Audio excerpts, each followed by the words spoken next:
The U.S. and Ukraine agreeing to a 30-day ceasefire. Now the ball's in Russia's court just days before Trump envoy Steve Witkoff is expected to meet face-to-face with Vladimir Putin.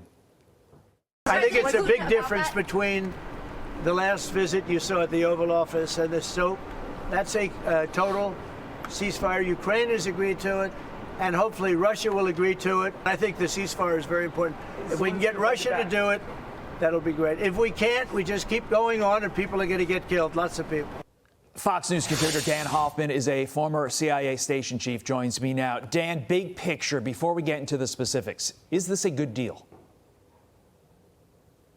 Yeah, it's a great deal. It's a great start to a potential deal with a ceasefire there.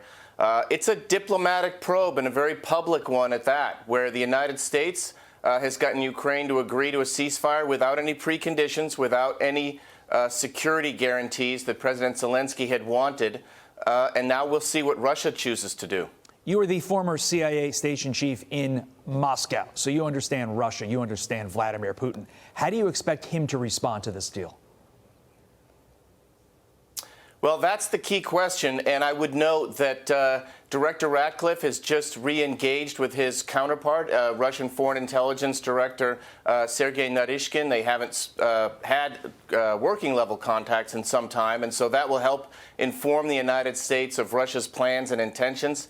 Vladimir Putin wants to at least annex 4 provinces where fighting is ongoing. Russia doesn't have full control of those.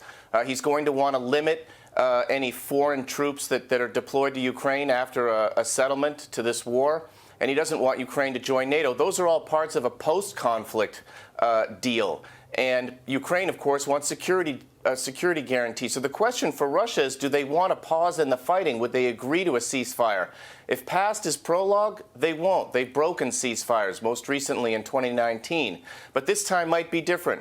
Vladimir Putin has really suffered hundreds of thousands of casualties to his forces, and they too may need a break. We have to be clear-minded about this, though. Just hours after we found out about the ceasefire deal, Putin hit Kyiv with airstrikes. So we have to remember that the war is still ongoing. How should the U.S., Donald Trump, and the like turn the screws on Putin to get him to sign this thing? Right. Russia could have stopped the war at any time. Remember, they were the aggressor. They invaded Ukraine, and their objective was to topple the government in Kyiv and install their own regime. So I think the president is right in saying, look, this is your chance, Russia, last best chance, or else we will increase our support to Ukraine. The president was pretty clear about that. And I think it's going to have to be support on the battlefield with more weapons and even more intelligence sharing. That would drive home the point to Putin that there's no point in continuing the war. But we'll have to see how Putin responds. Well, Witkoff is a busy man. He is going to be in Doha today, where he will reportedly meet with the Qatari prime minister in an effort to further Middle East peace talks. Do you expect anything significant to come out of this meeting? Because, Dan, to the common layperson, it seems like we have these meetings and then we have meetings about more meetings and nothing significant happens. Yes, you have a hostage release here, a hostage release there. But we're still ongoing with this war, and we really don't have any clear indication that it's going to end tomorrow, let's say. So what do you think comes out of this?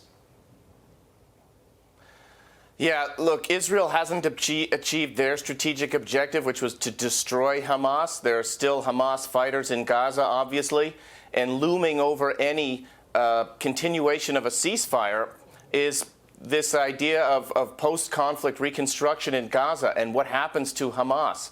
I think that's the issue that's very intractable for Israel and for the United States.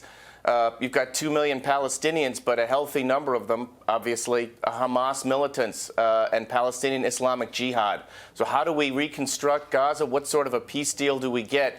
I think that's been the challenge for us right now. And right now, the best I think you could hope for is a continuation of the ceasefire and perhaps a release of our American hostage who's still alive and the bodies of those who are not. A very complicated foreign policy picture. Dan, thank you for helping us make some sense of it. We appreciate it. Dan Hoffman.